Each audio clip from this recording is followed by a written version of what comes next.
सालों पहले गर्मियों के मौसम में एक दिन जंगल में सभी जानवर आराम कर रहे थे।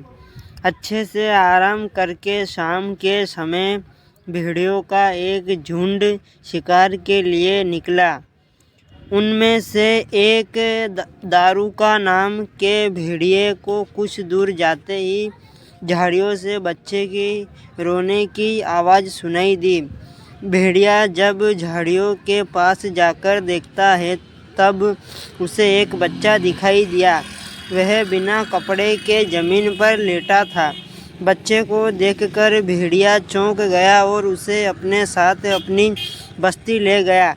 इस तरह इंसान का बच्चा भेड़ियों के बीच में आ जाता है। बच्चे को भेड़ियों के बीच देखकर उस जंगल में रहने वाले शेर खान को गुस्सा आ जाता है, क्योंकि वही उस बच्चे को इंसान की बस्ती से उठाकर खाने के लिए लाया था।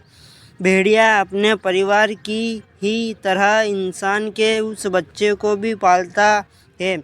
उसके परिवार में कुछ छोटे भेड़िए और उनकी माँ रक्षा थी। रक्षा ने उस बच्चे को मोगली नाम दिया। मोगली को एक परिवार मिल गया और वह भेड़ियों को अपना भाई बहन समझकर उनके साथ रहने लगा।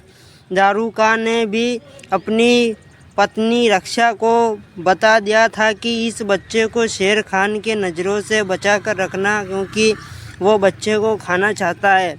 रक्षा इस बात का पूरा ख्याल रखती थी। वो अपने बच्चों और मोगली को कभी भी अपनी नज़रों से दूर जाने नहीं देती थी।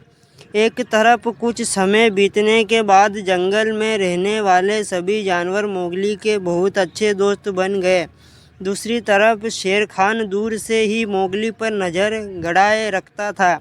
वह मोगली का शिकार करने के लिए उचित समय के इंतज़ार में था। भेड़ियों के झुंड का नेतृत्व एक बुद्धिमान भेड़िया कर रहा था। उस दल में बल्लू नाम का भालू और बगीरा नामक एक पैंथर भी था। सभी एक जगह एकत्रित होकर मोगली को लेकर बातें करने लगे। उनका कहना था कि हमें मोगली को भेड़िए की तरह ही पालना होगा।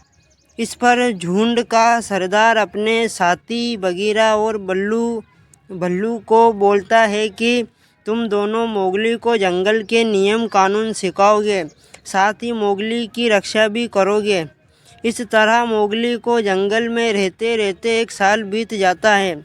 मोगली धीरे धीरे करके बड़ा होने लगा और उसके बड़े होने तक बल्लू और बगीरा मोगली को सारे नियम कानून के साथ ही खुद की रक्षा करने का तरीका भी सिखा देते हैं। मोगली बड़े होने तक कई जानवरों की भाषा सीख जाता है। साथ ही वह आसानी से पेड़ों पर चढ़ना, नदी में तैरना व शिकार करना भी सीख गया। बगीरा ने मोगली को इंसानों द्वारा बिछाए फंदे और जाल से दूर रहने और जाल में फंसने के बाद उससे बाहर निकलने के तरीके सिखाए। एक दिन समूह में रहने वाला एक भेड़िए का छोटा बच्चा शिकारियों के बिछाए जाल में फंस जाता है। उस फंसे हुए भेड़िए को शेर खान खाना चाहता था। तभी शेर खान से पहले मोगली वहां पहुंचकर नन्हे भेड़िए को बचा लेता है। शेर खान को यह सब देखकर बहुत गुस्सा आ जाता है।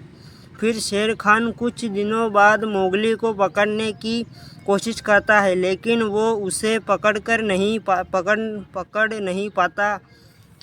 गुस्से में शेर खान फैसला लेता है कि वो मोगली को पकड़ने के लिए बंदरों की सहायता लेता है। सारे बंदर जंगल के दूसरे हिस्से में रहते थे। वो सारे बंदर काफ़ी खतरनाक थे। शेर की बातें सुनकर बंदरों का राजा मोगली को पकड़ने के लिए तैयार हो जाता है। बंदरों का राजा अपने सारे बंदरों को मोगली को पकड़ने का आदेश देता है।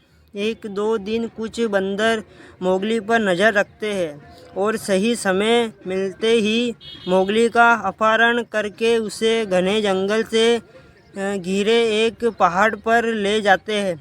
मोगली सोच रहा था कि उसके पहाड़ में होने की बात बगीरा वह बल्लू को पता चल जाए तब उसे आसमान में उड़ता हुआ एक चील दिखाई दिया।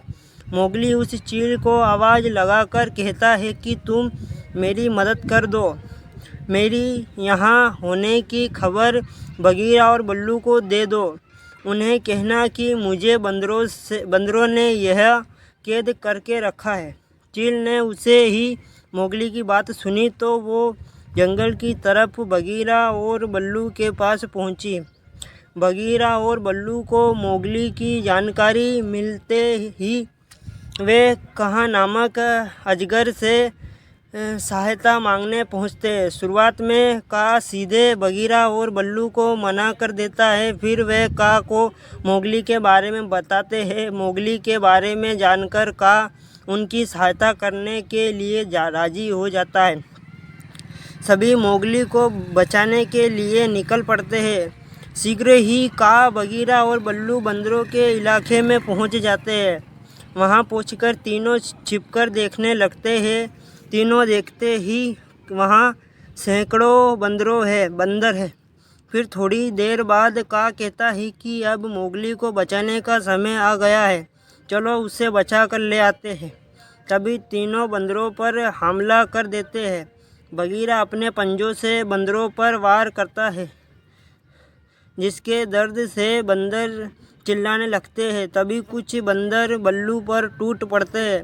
यह देखकर का अजगर आता है और बंदरों को चुप से मारने लगता है। उसके बाद बंदर डरकर भाग जाते हैं। फिर तीनों चैन की सांस लेते हैं और का मोगली को दरवाज़ा तोड़कर वहां बाहर निकाल लेता है। मोगली आज़ाद होते ही पेड़ के पीछे दौड़कर छिप गया। फिर अचानक से बंदर हमला करके बगीरा को घेर लेते हैं। बगीरा को घेरने के बाद बंदर मोगली को फिर से पकड़ लेता है। मोगली देखता है कि बगीरा घिरा हुआ है। तभी उसे याद आता है कि बंदरों को पानी से डर लगता है। वो बगीरा को चिल्लाकर बोलता है कि पानी में कूद जाओ, बंदरों को पानी से डर लगता है।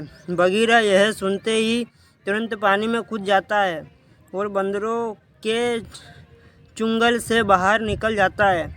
कुछ समय बाद मोगली बंदरों की कैद से भाग जाता है। फिर वह एक इंसानी बस्ती में पहुंचता है। उस बस्ती में पहुंचने के बाद उसे एक औरत मिलती है। उस औरत का नाम मेसुआ था, जिसका बच्चा सालों पहले एक शेर जंगल में उठाकर ले गया था। मोगली उसी औरत के साथ गांव में रहने लगता है। गांव वालों ने भी मोगली को रहने दिया और उसे जानवरों की देखभाल की जिम्मेदारी सौंप दी। कुछ दिनों बाद मोगली का भेड़िया भाई उसे गांव में देखता है। देखते ही भेड़िया सीधे मोगली के पास जाकर उसे बताता है कि शेर खान उसे मारने की तैयार कर रहा है। मोगली जान गया था कि शेर खान उसे इतनी आसानी से नहीं छोड़ने वाला है, इसलिए मोगली ने उसे ख़त्म करने का एक प्लान बनाया। उस योजना में मोगली ने अपने भेड़ियों की सहायता ली। उसने भेड़िया से कहा कि शेर खान को एक घाटी पर ले आओ। शेर खान के घाटी पर पहुंचने के बाद मोगली ने दोनों तरफ से भैंसों का झुंड छोड़ दिया और खुद भी एक भैंसे पर बैठ गया। शेर खान भैंसों के झुंड के पैरों के नीचे आ जाता है। तभी शेर खान की मौत हो जाती है। फिर मोगली बेखौफ होकर गांव वालों के साथ रहने लगा। कुछ समय बीतने के बाद गांव के कुछ लोगों ने मोगली पर जादू करने का आरोप लगाया और उसे गांव से बाहर निकाल दिया। तब तक मोगली बड़ा हो गया था। वहां से निकलकर वो सीधे जंगल गया। वहां रहते हुए कुछ समय बीता ही था कि उसके भेड़िया भाइयों और बहनों की मृत्यु हो गई। वह अकेले उदास घूमने लगा। तभी उसकी मुलाकात कोबरा मेसुआ से होती है। मोगली अपनी सारी कहानी मेसुआ को बताता है कि मेसुआ को यह यकीन हो जाता है कि उसके जिस बेटे को शेर उठाकर ले गया था वो मोगली ही है। मेसुआ अपनी कहानी मोगली को बताती है और फिर दोनों साथ में रहने का फैसला करते हैं। इसके बाद मोगली इंसानों की बस्ती में खुशी खुशी रहने लगता है और समय मिलने पर जंगल जाकर अपने दोस्तों से मिल लेता है।